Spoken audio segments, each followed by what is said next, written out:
श्री रमण महर्षि का अद्वैत ज्ञान उनके स्वयं के बोध पर आधारित था। उन्होंने ईश्वर के ज्ञान की प्राप्ति के लिए किसी अन्य माध्यमों जैसे धर्म ग्रंथों का अध्ययन आदि के बजाय आत्मज्ञान पर जोर दिया।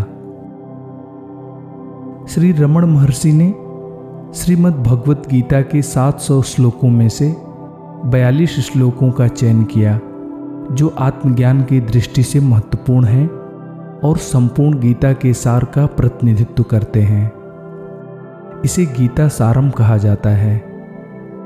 उन्होंने सभी अध्यायों में से उनका चयन उनके महत्व के क्रम में किया है और वे गीता में दिए गए क्रम के अनुसार नहीं हैं। मैं उन 42 श्लोकों का हिंदी अनुवाद प्रस्तुत कर रहा हूँ। मुझे उम्मीद है कि इससे आपकी आध्यात्मिक यात्रा में मदद मिलेगी। शुरू करने से पहले मेरा एक सुझाव है कि आप जब भी गीता को पढ़ें या सुने तो उसे कोई आध्यात्मिक पुस्तक समझकर या फिर द्वापर युग के देवकी पुत्र श्री कृष्ण और अर्जुन के बीच संवाद के रूप में मत पढ़ें, बल्कि यह समझकर पढ़ें कि श्रीमद् भगवत गीता के माध्यम से सुप्रीम कॉन्शसनेस यानी ईश्वर जो इस ब्रह्मांड के धारण करता है, उन्होंने स्वयं मनुष्य के प्रश्नों के जवाब दिए हैं। जब आप इस समझ और विश्वास से गीता को पढ़ेंगे या सुनेंगे कि अर्जुन के सवालों के माध्यम से आपके सवालों के जवाब स्वयं ईश्वर दे रहे हैं, तो उसका एक अलग ढंग से आपके ऊपर प्रभाव पड़ेगा जिसका अनुभव आप स्वयं कर सकते हैं। तो चलिए सुनते हैं कि आत्मज्ञान की प्राप्ति के बारे में स्वयं ईश्वर हमें क्या बताते हैं। संजय बोले, करुणा से व्याप्त और आंसुओं से पूर्ण तथा व्याकुल नेत्रों वाले शोकयुक्त अर्जुन से मधुसूदन अर्थात भगवान श्री कृष्ण ने ये वचन कहे, हे अर्जुन, इस शरीर को क्षेत्र कहा गया है और इस क्षेत्र को जो जानता है मुनिजन उसे क्षेत्रज्ञ कहते हैं। हे अर्जुन, सभी शरीरों में जो व्यक्तिगत जानने वाला है उसे तुम मुझे ही जानो। क्षेत्र और क्षेत्रज्ञ का यह विवेकपूर्ण ज्ञान मेरे अनुसार अंतिम सच्चा ज्ञान है। हे अर्जुन, मैं सभी प्राणियों के हृदय में निवास करने वाला आत्मा हूं। इस प्रकार सभी प्राणियों का आदि, मध्य और अंत भी मैं ही हूं। जिसका जन्म हुआ है उसकी मृत्यु निश्चित है और जो मरता है उसका जन्म निश्चित है। इसलिए हे अर्जुन, उस विषय पर शोक न करो जो अपरिहार्य है। आत्मा न तो कभी जन्म लेती है न तो कभी मरती है। यह वह नहीं है जो जन्म लेने के बाद फिर समाप्त हो जाती है। वह अजन्मा, शाश्वत, नित्य और प्राचीन है। भले ही शरीर नष्ट हो जाए, आत्मा सदैव अछूड़े रहती है। आत्मा को न तो छेदा जा सकता है, न आग से जलाया जा सकता है, न ही इसे घोला जा सकता है और न ही इसे हवा से सुखाया जा सकता है। यह सर्वव्यापी, स्थिर, अचल और शाश्वत है। उस एकमात्र को ही अविनाशी समझो जो संपूर्ण ब्रह्मांड में व्याप्त है। अछूड़े होने के कारण उसका विनाश करने की सामर्थ्य किसी में नहीं है। जो अवास्तविक है उसका कोई अस्तित्व नहीं है और जो वास्तविक है उसका अस्तित्व कभी समाप्त नहीं होता। इन दोनों का तत्व इस रूप में तत्वज्ञानियों द्वारा देखा गया है। जिस प्रकार सर्वव्यापी आकाश सभी वस्तुओं के संपर्क में होने के बावजूद कभी भी वस्तुओं के गुणों से लिप्त या दूषित नहीं होता है, उसी प्रकार संपूर्ण शरीर में व्याप्त आत्मा शरीर के गुणों से लिप्त नहीं होती। उस स्वयं दीप्तिमान अंतिम अवस्था को, जिसे न तो सूर्य, न चंद्रमा और न ही अग्नि प्रकाशित कर सकती है, जिस अवस्था में एक बार पहुंच जाने के बाद मनुष्य इस संसार में लौट कर नहीं आते, वह अवस्था ही मेरा परम धाम है। जिसे अव्यक्त और अविनाशी कहा गया है, उसी को परम लक्ष्य भी कहा गया है। वही मेरा परम धाम है, जहां पहुंचकर लोग फिर इस संसार में नहीं लौटते। जो अहंकार और भ्रम से मुक्त है, जिसने आसक्ति नामक दोष पर विजय प्राप्त कर लिया है और जो लगातार स्वयं स्वरूप में स्थित रहता है और जिसकी कामनाएं नष्ट हो गई हैं, सुख दुख नामक द्वंद्व से मुक्त ऐसे ज्ञानी जन उस अविनाशी अवस्था तक पहुंच जाते हैं। जो व्यक्ति शास्त्रों की आज्ञाओं की उपेक्षा करता है और अपनी इच्छाओं से प्रेरित होकर कार्य करता है, वह न तो जीवन में अपने लक्ष्यों को प्राप्त कर पाएगा, न ही इस दुनिया में खुशी प्राप्त कर पाएगा और न ही स्वर्ग या मुक्ति में उच्च स्थिति प्राप्त कर पाएगा। सही अर्थ में केवल वही देखता है जो विनाश के अधीन सभी प्राणियों में समान रूप से स्थित अविनाशी परमेश्वर को देखता है। शत्रुओं को पीड़ा देने वाले हे अर्जुन, केवल एकाग्र भक्ति के माध्यम से ही मेरे इस विराट स्वरूप को देखा जा सकता है, मेरे स्वरूप को जाना जा सकता है और मेरे साथ एक रूप हुआ जा सकता है। हे अर्जुन, प्रत्येक मनुष्य की श्रद्धा उसके अंतःकरण के अनुसार होती है। श्रद्धा ही मनुष्य को बनाती है। इसलिए जो मनुष्य जैसी श्रद्धा वाला है, वह स्वयं भी वही है।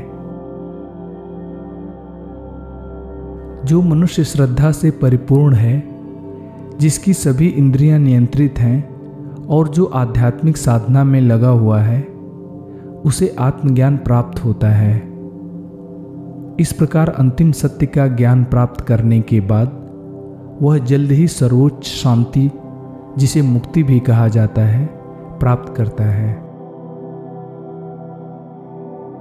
मेरे ध्यान आदि में निरंतर लगे हुए और प्रेम पूर्वक भजने वाले भक्तों को मैं तत्व ज्ञान रूप योग देता हूं, जिससे वे मुझको ही प्राप्त होते हैं। ऐसे लोगों पर अनुग्रह करके उनके अंतःकरण में स्थित मैं स्वयं ही उनके अज्ञानजनित अंधकार को प्रकाशमय तत्व ज्ञान रूपी दीपक के द्वारा नष्ट कर देता हूं। जिनका अज्ञान आत्म संबंधी तत्व ज्ञान द्वारा नष्ट हो गया है, वह ज्ञान ईश्वर के बारे में परम सत्य को उसी प्रकार प्रकट करता है जैसे चमकता हुआ सूर्य सभी वस्तुओं को प्रकट करता है। इंद्रियों को स्थूल शरीर से सूक्ष्म, बलवान और श्रेष्ठ कहा जाता है। इन इंद्रियों से श्रेष्ठ मन है, मन से श्रेष्ठ बुद्धि है और जो बुद्धि से भी अत्यंत श्रेष्ठ है, वह आत्मा है। इस प्रकार आत्मा को बुद्धि से भी सूक्ष्म, बलवान तथा श्रेष्ठ जानकर और बुद्धि से मन को नियंत्रित करके मनुष्य को कामना रूपी अजेय शत्रु को नष्ट कर देना चाहिए। हे अर्जुन, जिस प्रकार प्रज्वलित अग्नि ईंधन को जलाकर राख कर देती है, उसी प्रकार ज्ञान की अग्नि सभी कर्मों को भस्म कर देती है। जिसके सभी कार्य बिना कामना और संकल्प के होते हैं और जिसके समस्त कर्म ज्ञान की अग्नि में भस्म हो चुके होते हैं, उसे बुद्धिमान लोग पंडित कहते हैं। कामना और क्रोध से मुक्त, अपने मन को वश में करके अपनी आत्मा का अनुभव कर चुके ज्ञानी को मुक्ति नामक परम आनंद हर तरफ से उपलब्ध होता है। व्यक्ति को दृढ़ संकल्प के साथ धीरे धीरे मन को स्थिर स्थिति में लाना चाहिए। इस प्रकार मन को आत्मा में स्थित करके किसी अन्य वस्तु के बारे में चिंतन नहीं करना चाहिए। मन, जो स्वभाव से ही अस्थिर और चंचल है, को बार बार जिन विषयों की ओर दौड़ता है उनसे हटाकर आत्मा के नियंत्रण में लाना चाहिए। वह चिंतनशील मुनि जिसने अपनी इंद्रियों, मन और बुद्धि को नियंत्रित कर लिया है, जिसका हृदय और आत्मा मुक्ति के प्रयास में लगे हुए हैं और जो इच्छाओं, भय और क्रोध से रहित है, वह सदा मुक्त ही है। सर्वव्यापी अनंत चेतना में एक ही भाव से स्थित योग युक्त आत्मा समस्त प्राणियों में अपने को और अपने में समस्त प्राणियों को स्थित देखता है। जो व्यक्ति मेरे बारे में एकचित्त होकर चिंतन करते हैं और निरंतर मेरे साथ जुड़े रहते हैं, मैं व्यक्तिगत रूप से उनकी जरूरतों और कल्याण का ध्यान रखता हूं। भक्तों की 4 श्रेणियों में से ज्ञानी भक्त, जो हमेशा मेरे एकाकी भाव में स्थित रहता है, उत्तम है। मैं उसको अत्यंत प्रिय हूं और वह मुझे अत्यंत प्रिय है। अनेकों जन्मों के बाद अंत में केवल ज्ञानी व्यक्ति ही यह जानकर मुझको भजता है कि सब वासुदेव ही हैं। ऐसी महान आत्मा बहुत दुर्लभ है।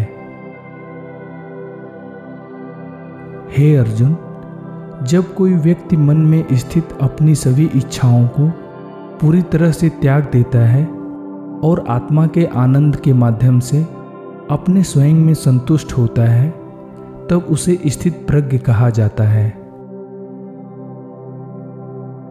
जो सभी इच्छाओं को त्याग कर बिना किसी आसक्ति के, बिना किसी अहंकार के और बिना किसी स्वामित्व की भावना के साथ घूमता है, उसे परम शांति प्राप्त होती है। जिससे कोई जीव व्याकुल नहीं होता और जो स्वयं किसी जीव से व्याकुल नहीं होता और जिसने स्वयं को हर्ष, ईर्ष्या, भय और व्याकुलता से मुक्त कर लिया है, वह मुझे अत्यंत प्रिय है।